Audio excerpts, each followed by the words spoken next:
Isang paalala, ang video na ito ay ayon lamang sa aking sariling pananaliksik. Hindi ko nais na pilitin ang sino man na maniwala sa videong inyong matutunghayan. Kung hindi kayo kumbinsido sa mga impormasyon at taliwas ang inyong paniniwala sa kaalamang aking ilalahad, maaari kayong gumawa ng sarili ninyong pagsisiyasat para sa inyong kakontentuhan. Ang videong ito ay gabay lamang sa mas malalim na kaalaman at pag-intindi at hindi gawa ng isang profesional. Naniniwala ako na malaya tayong magbigay ng opinyon at suhestyon bilang malayang mamamayan ng Pilipinas. Maraming salamat po.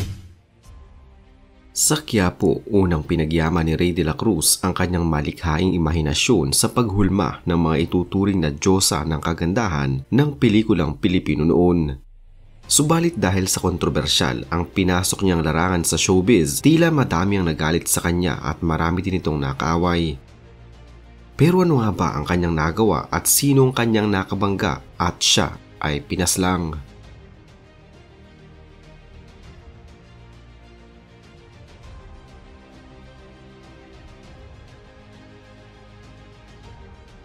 Ang pagiging isang talent scout ay isa lamang sa mga pinagkakaabalahan noon ni Rey de la Cruz dahil isa din siyang doktor sa mata at kapitan sa barangay ng Quiapo.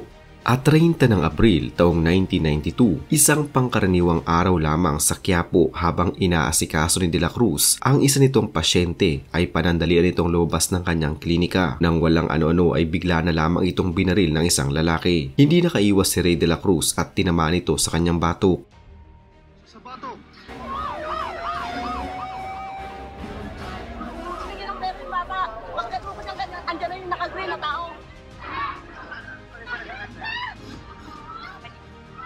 At doon na natapos ang buhay ng isa sa may pinakamakulay at pinakakontrobersyal na talent scout sa industriya ng showbiz.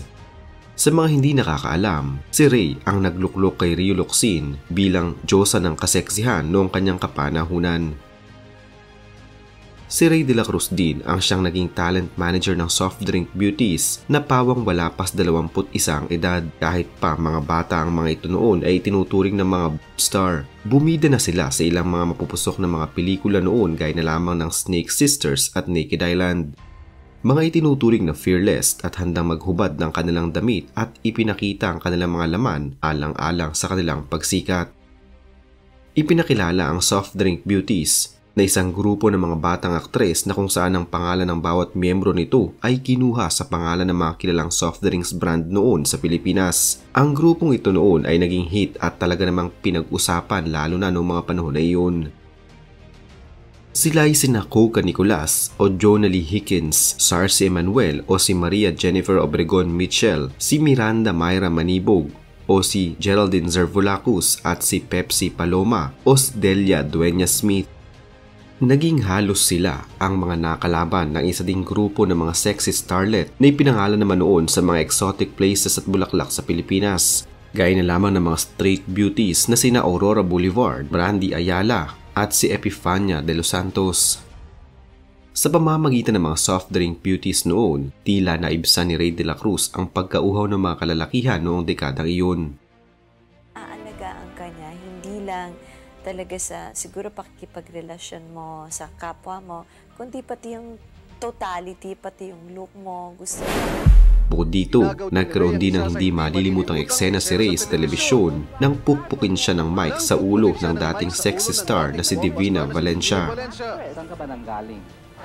Sandali, ano? Sandali lang. Nahilo ako. Umiikot ang tingin ko sa kanya, talagang bumbunan ko ang natamaan. Mabuti may pillow ka. See, I have the piloka here. Oh, yes. It's not the presence of the piloka. See, oh, kita nyo? Sorry about it. Yung pagiging impulsive mo. Oo, nakatupay pala siya, may clip. So, dumugo yung ano niya, kasi yung clip ang natamaan ng microphone. Dahil na din sa mga naging karibal ni Rey sa larangan ng showbiz na kanyang pinasok at dahil sa dumami na din ang tila na buwisit at nainggit sa kanya, naging matunog ang kanyang pangalan at parating laman ng mga pahayagan noon. Ewan ko, inggitero talaga yung taong yun eh. Paano ka maiinggit? Di ba? Wala akong dapat ikainggit sa kanya. Pero sa kabila nito, walang kontrobersiyang inatrasan si Rey. Dinimanda nga niya ako dahil sinapak yan sa studio eh. Gawa nung mahilig gumawa ng kanyan kasi ng gimmick. Subalit hindi lahat ng yugto ng kanyang buhay bilang isang talent scout noon ay masaya dahil nagpatiwakal ang isa sa kanyang mga alaga noon na si Pepsi Paloma, ang may tuturing na pinaka-kontrobersyal na miyembro ng Soft Drinks Beauties. Pero sino at bakit nga ba pinaslang si Rey de la Cruz? Ito ba ay karaman niya o kagagawa ng isang taong galit na galit sa kanya? Ayon sa mga balita noon, ginawa mo na ito kay Rey dahil sa tila ginagawa niyang pananamantala sa mga kababaihan. Anong mga sinasabi nila doon, kaya ang ABB ay galit daw sa mga taong ganyan, gaya ni Rey. Wala naman nakilaman si Rey doon. In fact, he is all out in helping these girls. Sa paunang investigasyon ng mga otoridad, nadiskubre nilang 4 ang naging suspect at gumamit ng kalibre 45 sa pagbaril. Pinagsuspetsa nila ang Alex Boncayo Brigade dahil ganito umano ang estilo ng grupong ito. Isa sa mga suspect ay nakipagpalitan ng putok sa mga kapulisan at nakilala ang suspect na ito bilang si Ariel de la Paz at noon ay itinuring ng case close ang kaso ni Rey. Subalit hanggang sa ngayon, bakit malaking palaisipan pa din ang pagpaslang kay Rey de la Cruz? Lalo pa at nagiging trending na naman ang kaso ni Pepsi Paloma na kung saan sangkot noon pa man si Vic Soto. Noong ilang araw pala bago maganap ang pagpaslang sa kontrobersyal na talent scout, pinapaalis na siya sa kanyang klinika at sa kanyang tirahan dahil ang pwesto ng mga ito ay hindi naman pala sa kanya. Ilang araw na umuno ang lumipas nang bisitahin siya ng mga otoridad upang sabihan siyang kailangan na niyang umalis sa kinatitirikan ng kanyang klinika at bahay dahil pagtatayo na umuno ito ng bagong gusali. Subalit tumanggi si Rey at sinabi niyang wala pa itong malilipatan. Mula noon ay marami na palang natanggap na pananakot si Rey sa telepono. May nakapagsabi pa na ang asawa ng may-ari ng building na kamag-anak ng dating hepe ng WPD. Alam kong kaaway lang, may-ari. Sabi yung, yung nakabili sa building na yan po. Ayan ang nagpabaril. Parang binayaran daw po yung baril kay Rey.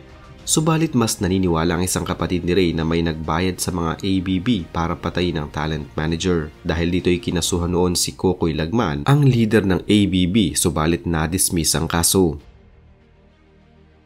May kinalaman nga ba sa kanyang tirahan kaya siya binaril o may kinalaman ng kanyang pagiging talent scout dahil sa tila paggamit umano sa mga kababaihan para pagkaperahan ng mga ito? Sa mga lumabas na balita pa noon, dahil umano sa pagiging bading ni Rey, maaaring isa sa kanyang mga naging kasintahang lalaki ang bumaril sa kanya, habang ang ilan sinasabing pinapamano siya ng mga yakuza na may kinalaman naman kay Myra Manibog noong nagtrabaho ito sa bansang Japan. Pero para sa ilan, may kinalaman umano ito sa ipinagbabawal na gamot. Binaril siya dahil parang merong tungkol sa drugs, parang meron yata siyang dahil barangay captain siya, meron siyang gustong linisin. Sa kabila ng kanyang mga pinasok na gusot sa showbiz ay marami din umanong nagmahal kay Rey. 21 taon siyang kapitan sa Quiapo. Na talagang gusto namin na ipagpatuloy niya yung pagsiservisyo namin dito sa barangay. Wala siyang naging asawa pero nag-ampon ito ng kambal. Kung ABB nga ang pumaslang sa kanya, ano naman kaya ang magiging motibo ng mga ito? Ayon sa isang ulat, bayaran umano talaga ang bumaril kay Rey, subalit hindi ito mula sa ABB. Isang pulis din na rumisponde ang napatay ng mga sospek. Pero ayon sa mga testigo, tila magkakilala umano ang napatay na pulis at ang mga sospek. Subalit hanggang sa ngayon, naguguluhan pa din ang pamilya ni Rey at patuloy na naghahangad ng totoong hustisya. Mabigyan na ng liwanag kung ano man ang nangyari sa aming barangay chairman at si Rey de la Cruz. Gawa ng sa aking nakita, ang tagal na po naming magkasama, talagang masasabi ko napakabait ni Rey de la Cruz. Yung pagiging hardworking at hindi siya talaga titigil.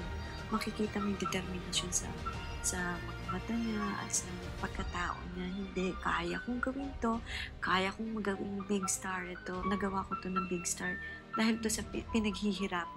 I'm not a pimp or bugaw. Hindi ako gumagawa ng artista para maging gumagawa ako ng artista para maging para panuorin ng tao at magkaroon ng decent hanap buhay.